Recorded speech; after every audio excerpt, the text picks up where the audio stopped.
आज के इस वीडियो में आपको बताने वाला हूं कि आप कैसे घर बैठे अपने ई श्रम कार्ड के लिए अप्लाई कर सकते हैं और इससे मिलने वाली आपकी सरकारी योजनाओं से आप कैसे फ़ायदा उठा सकते हैं, क्या-क्या आपका डॉक्यूमेंट लगने वाला है और ये कार्ड बनवाना क्यों ज़रूरी है। ये पूरा प्रोसेस हम आपको इस वीडियो के माध्यम से बताने वाले हैं और ये कार्ड किन-किन लोगों को बनाना चाहिए, ये भी वीडियो में आपको बताने वाले हैं। तो मैं दर्शक बंसल, स्वागत है आपका बंसल जी टेक इन्फो में। तो चलिए वीडियो को शुरू करते हैं।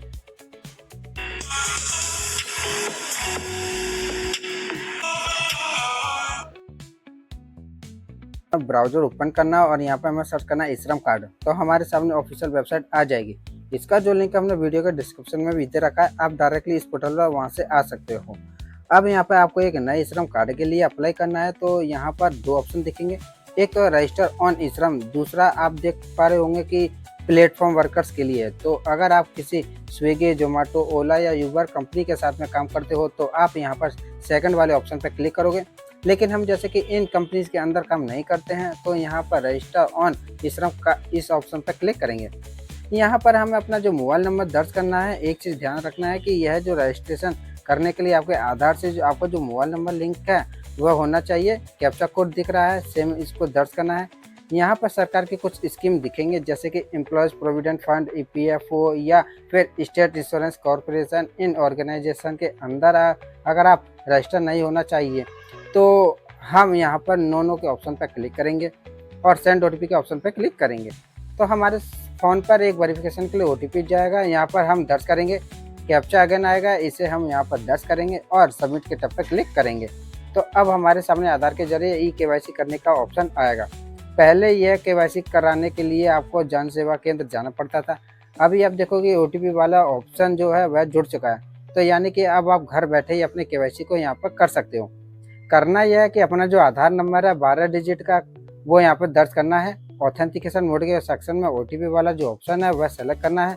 आई एग्री के ऑप्शन पर क्लिक करना है और सबमिट के टैब पर क्लिक करना है।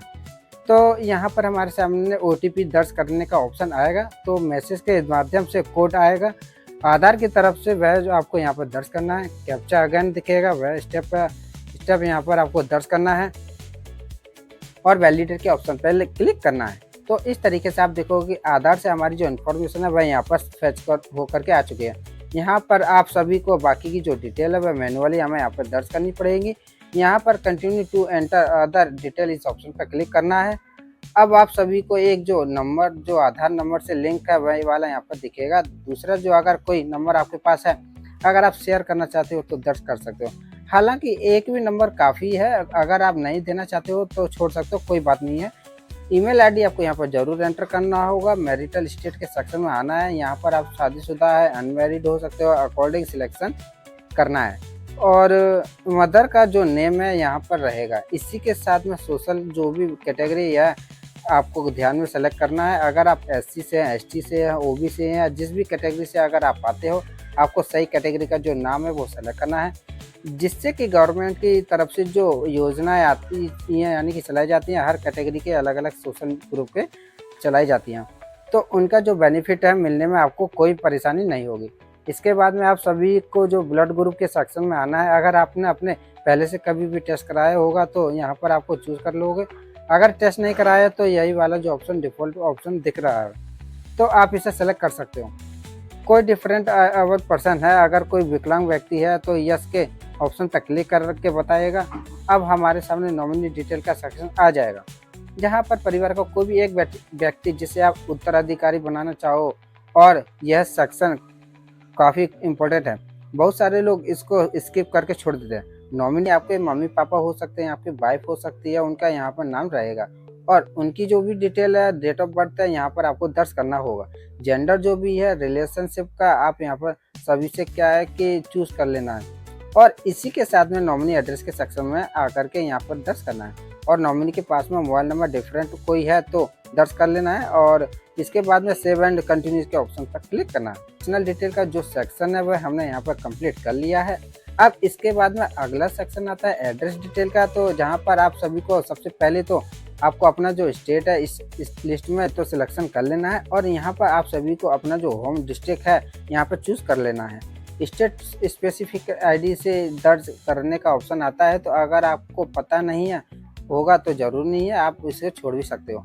करंट एड्रेस के सेक्शन में आना है। यहाँ पर आप यहीं पर जो आपको अपना वर्तमान पता है दर्ज करना है, यह आपके आधार के अकॉर्डिंग होना चाहिए।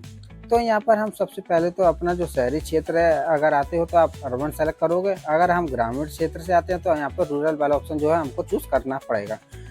सेलेक्ट करने के बाद एड्रेस लाइन फर्स्ट यहाँ पर आपको अपना हाउस नंबर, बिल्डिंग, अपार्टमेंट का जो भी नाम है दर्ज करना है। अगर आप ग्रामीण क्षेत्र से हो तो अपने विलेज का नाम, इसी के साथ में जो भी ग्राम सभा के सेकंड लाइन के अंदर एंटर करना होगा। और अपना जो स्टेट है वो यहाँ पर चूज़ कर लेना है। डिस्ट्रिक्ट यहाँ पर सेलेक्ट करना है, सब डिस्ट्रिक्ट यानी कि तहसील यहाँ पर लिस्ट में से चूज़ कर लेना है। और आपके एरिया का जो पिन कोड है वो आपको यहाँ पर दर्ज करना है। अब यहाँ पर यह जो पता हमने दर्ज किया है यह वर्तमान पता था। अब यहाँ पर आप सभी से पूछा जाएगा कि इस पते पर आप कब से निवास कर रहे हो, तो 1 या 2 साल या 3 साल या 5 साल, फिर इससे ज़्यादा सालों से उस जगह पर निवास कर रहे हैं, आप सेलेक्ट कर लेना है। इसके बाद में अगेन आप सभी के सामने एक एड्रेस दर्ज करने का एक ऑप्शन आएगा। यहाँ पर भी आपको वह एड्रेस दर्ज कर लेना है, परमानेंट एड्रेस रहेगा। हालांकि बहुत सारे लोगों के केस में परमानेंट एड्रेस एप्लीकेबल नहीं होगा। आप उसी जगह पर रह रहे हो तो आपको वर्तमान पता और परमानेंट एड्रेस सेम ही होगा। तो ऐसे में आप वही जो पता जो रिपीट कर सकते हो। आपका परमानेंट एड्रेस एप्लीकेबल है तो आप यहाँ पर बता सकते हो, नहीं है तो आप इसे सेम एड्रेस दर्ज कर सकते हो। और इसके बाद में हमें सेव एंड कंटिन्यू के ऑप्शन पर क्लिक कर लेना है। अब इसके बाद में अगला जो सेक्शन आएगा वो एजुकेशन एंड क्वालिफिकेशन का रहेगा। ये सेक्शन काफ़ी इंपॉर्टेंट है और बहुत सारे लोग यहाँ पर आकर के कंफ्यूज हो जाते हैं। तो यहाँ पर आपको क्वालिफिकेशन का जो भी स्लैब है वो सिलेक्ट करना है। अगर कोई पढ़ा लिखा नहीं है तो नॉन इलिटरेट, इसी के साथ में अगर आपकी जो क्वालिफिकेशन है 1 से लेकर के 5 के बीच में है तो आप प्राइमरी, या फिर आपकी जो क्वालिफिकेशन है मिडिल है तो 6-8 के क्लास में अंदर जो भी लोग आते हैं यह सेलेक्ट करेंगे। सेकेंडरी यानी कि आप 9वीं या 10वीं क्वालिफिकेशन आपके अकॉर्डिंग जो भी सिलेक्शन करना है। जरूर नहीं कि आप पढ़े लिखे हुए हो तब भी आप इस श्रम कार्ड बनेगा, सभी लोगों का बन जाता है। बेसिकली आपको जब दिलाने के लिए गवर्नमेंट की तरफ से जो स्कीमें बनाई जाती हैं उसमें जो आपका रिज्यूम सेंड होगा उसमें आपकी जो क्वालिफिकेशन है वो जाने वाली है। यहाँ पर क्वालिफिकेशन का एक एजुकेशन सर्टिफिकेट अपलोड करने का ऑप्शन आएगा। तो यह जरूर नहीं है, आप अगर नहीं अपलोड करना चाहते हो तो यह इतना सफिशिएंट नहीं है।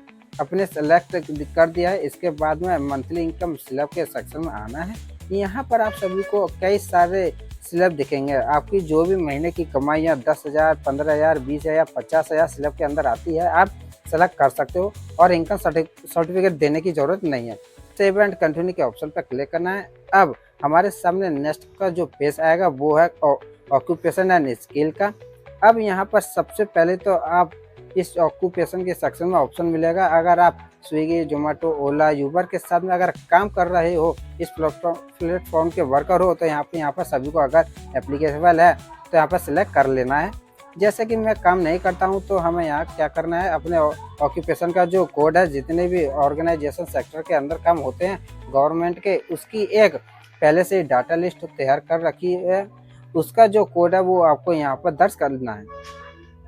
तो इसके लिए हम इस ऑप्शन पर क्लिक करेंगे। हमारे सामने एक पूरी लिस्ट आ जाएगी जहां पर आप देख सकते हैं कि बिल्डिंग एंड अदर कंस्ट्रक्शन के वर्कर हो गए और जो भी शॉपकीपर्स वगैरह होते हैं उनकी ये पूरी लिस्ट आपको मिल जाएगी। जहां पर कोई भी प्लम्बर, कोई भी इलेक्ट्रॉनिक की शॉप चलाता हो, कोई भी कंप्यूटर रिलेटेड वर्क करते हो तो उसमें रिलेटेड यहाँ पर आपको ऑप्शन मिल जाएगा। आप जो भी काम करते हो, आपका ऑक्यूपेशन जो भी है, उसके आगे जो कोड है लिखा हुआ आपको नोट कर लेना है। या फिर सेम स्पेलिंग अगर आप टाइप करोगे, मैं दिखाता हूँ। जैसे कि हमने लिस्ट में से देखा था कि प्राइमरी जो ऑक्यूपेशन है यहाँ पर हम सर्च करेंगे, तो जैसे हमने यहाँ पर देखोगे कि सर्च करना स्टार्ट किया है, यहाँ पर टाइप करना स्टार्ट कर दिया है तो ऑक्यूपेशन हमारा ऑटो सर्जन आ जाएगा। तो हम यहाँ पर कंप्यूटर, जैसे कि मैं सर्च किया था कि कंप्यूटर ऑपरेटर, तो यहाँ पर आ चुका है। हम इसे सेलेक्ट कर लेंगे। यहाँ पर ऑक्यूपेशन किस सेक्टर का है, फैमिली नेम क्या है, यह ऑटोमेटिक आ जाएगी। यहाँ पर आप सभी से पूछा जाए कि इस ऑक्यूपेशन का जो आपको एक्सपीरियंस कितना है, तो जितने भी सालों से आप काम कर रहे हो यहाँ पर आपको सेलेक्ट कर लेना है। जैसे कि मैक्सिमम 7 साल, 8 साल, 9 साल ऑप्शन है। सेकेंडरी ऑक्यूपेशन अगर आपको ठीक ठाक आता है तो यहाँ सेलेक्ट कर लेना है। ज़रूरी नहीं कि आप चाहो तो इसे छोड़ भी सकते हो। तो इस तरीके से आपका जो भी ऑक्यूपेशन है उसकी जो स्किल है यहाँ पर सेलेक्ट कर लेना है।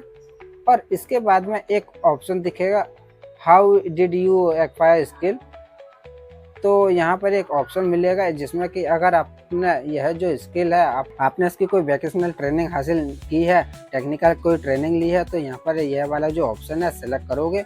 अगर आपने कोई स्किल रिसीव नहीं करी है, खुद से आप अपने देख रेख करके सीखा हुआ है, यानी कि उसका काम कोई ITI वगैरह आपने नहीं किया है, आपके पास में कोई सर्टिफिकेट नहीं है, आपने किसी भी कंट्रैक्टर के अंडर में काम नहीं किया है, तो इस तरीके से आप यहाँ पर did not receive any vocational training यह सेलेक्ट कर लेना है। यहीं पर सब स्किल का एक ऑप्शन मिलेगा। तो यहाँ पर हमने सेल्फ यानी कि खुद से सीखा हुआ है, अगर आपके केस में एप्लीकेबल हो तो आप यहाँ पर चेंज कर लेना है। यहाँ पर एक ऑप्शन दिखेगा, इंटरेस्टेड इन स्किल अपग्रेड। यहाँ पर आपकी स्किल है, इसको ट्रेन करने के लिए अगर आप कोई गवर्नमेंट की तरफ से हेल्प लेना चाहते हो, यानी कि सीखना चाहते हो, स्पेशल प्रोग्राम गवर्नमेंट की तरफ से चलाए जाते हैं, जैसे कि PMKVY स्कीम जो चलती है उसके अंदर ये अगर आप ट्रेनिंग लेना चाहते हो तो to receive formal technical training यह सेलेक्ट कर लेना है। और इसके बाद में हमें सेव एंड कंटिन्यू के ऑप्शन पर क्लिक कर लेना है। तो इस तरीके से जो काफ़ी इम्पोर्टेंट सेक्शन था वह हमने कंप्लीट कर लिया है। अब बारी आती है बैंक डिटेल की। तो यहाँ पर अगर आपको अपना आधार से आपका जो बैंक खाता है वह लिंक होगा तो ऑटोमेटिक यहाँ पर लिंक यस लिख करके आ जाएगा। मेरे केस में जैसे कि हम जिनका रजिस्ट्रेशन कर रहे हैं उनका जो बैंक खाता है आधार से लिंक नहीं है, तो इस वजह से यहाँ पर नो लिख रख करके आ रहा है।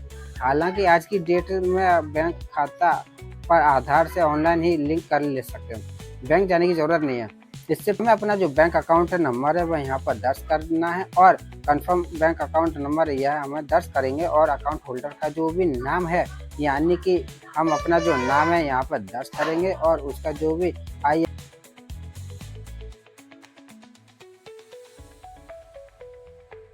IFSC कोड है बैंक का वो यहाँ पर आपको दर्ज करना है। IFSO कोड आपको बैंक की पासबुक या फिर बैंक की चेकबुक पर मिल जाएगा, आपको वहां से देखना है, एंटर करना है और सर्च के ऑप्शन पर क्लिक करना है। तो अगर आपने अपने बैंक का IFSC कोड सही तरीके से दर्ज किया होगा तो उसका नाम आ जाएगा। साथ ही में ब्रांच कोड कौन सी है वह डिटेल यहाँ पर आपको डालनी रहेगी। अब हमें सेव एंड कंटिन्यू के ऑप्शन पर क्लिक करना है। तो हमारे सामने एक समरी पेज आ चुका है जहाँ पर जो भी इंफॉर्मेशन हमने दर्ज करी है एक बार इन सारी इंफॉर्मेशन का मिलान कर लेना है। अगर इन इंफॉर्मेशन के अंदर कोई भी करेक्शन की नीड है तो बैक जाकर के आप एडिट कर सकते हो। मेरे केस में जैसे कि सारी चीज़ें मैंने सही तरीके से दर्ज कर रही है, हमें यहाँ पर इस फॉर्म को सबमिट करना है। तो हमें आई अंडरटेक के ऑप्शन पर क्लिक करना है और इसके बाद में सबमिट के टैब पर क्लिक करना है। तो यहाँ पर आप देखोगे हमारा जो श्रम कार्ड है जनरेट होकर के आ चुका है। हमने कोई फोटोग्राफ अपलोड नहीं करी। आप देखोगे कि आधार से जो भी आपको हमारी लगी हुई है फ़ोटो वहीं यहाँ पर आपको आ करके आ चुकी है। हमारा जो श्रम कार्ड है जनरेट हो चुका है। इस पर जो है यूनिक अकाउंट नंबर यानी कि यूनिवर्सल जो नंबर है वह आपको यहाँ पर मिल जाता है, जिससे आप डाउनलोड करके अपने आप कर सकते हो और सेव कर सकते हो। डाउनलोड का यहाँ पर ऑप्शन आ रहा है, यहाँ पर आप PDF के अंदर यह डाउनलोड हो जाएगा। तो देखा आपने, यह तक कंप्लीट प्रोसेस इस तरीके से आप घर बैठे अपने नए श्रम कार्ड के लिए अप्लाई कर सकते हो। इस तरह से आप घर बैठे अपने श्रम कार्ड के लिए अप्लाई कर सकते हैं। तो ये वीडियो उन लोगों तक शेयर करें जिन्होंने अपना श्रम कार्ड नहीं बनवाया या जो अपडेट करना चाहते हैं। तो अगर वीडियो पसंद आए तो वीडियो को लाइक करें, कमेंट करें और अगर चैनल पर नए हैं तो चैनल को सब्सक्राइब करना ना भूलें। तो मिलते हैं इसी तरह के एक नए वीडियो में, तब तक के लिए धन्यवाद।